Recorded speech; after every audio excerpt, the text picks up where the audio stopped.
நாகை மாவட்ட ஆட்சியர் அலுவலக கருவூலத்தில் பாதுகாப்பு பணியில் ஈடுபட்டு இருந்த அபிநயா என்ற பெண் காவலர் துப்பாக்கியால் சுட்டு தனது உயிரை மாய்த்துக் கொண்டார்.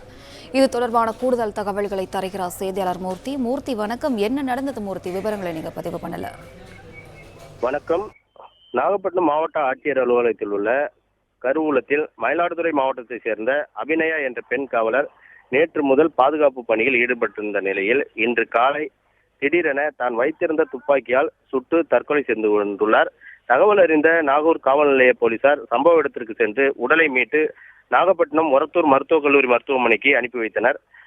இந்த பெண் மன உளைச்சலில் தற்கொலை செய்து கொண்டாரா, பணிச்சுமை காரணமாக உயிரிழந்தாரா அல்லது வேறு ஏதும் காரணமா என பல்வேறு கோணங்களில் போலீசார் விசாரணை மேற்கொண்டு வருகின்றனர். இந்த நிலையில் தற்பொழுது நாகப்பட்டினம் மாவட்ட காவல்துறை கண்காணிப்பாளர் அருண் கபிலன் சம்பவ இடத்திற்கு நேரில் சென்று அலுவலகத்தின் கதவுகள் மூடப்பட்டு உள்ளே விசாரணை நடைபெற்று வருகிறது. பாதுகாப்பு பணியில் ஈடுபட்டிருந்த பெண் காவலர் துப்பாக்கியால் சுட்டு தற்கொலை செய்து கொண்ட சம்பவம் நாகப்பட்டினத்தில் பெரும் பரபரப்பை ஏற்படுத்தியுள்ளது. பிளே ஸ்டோர் மற்றும் ஆப் ஸ்டோரில் இருந்து பாலிமர் செயலியை QR கோடு மூலம் பதிவிறக்கம் செய்யுங்கள். செய்திகளை உடனுக்குடன் பெறுங்கள்.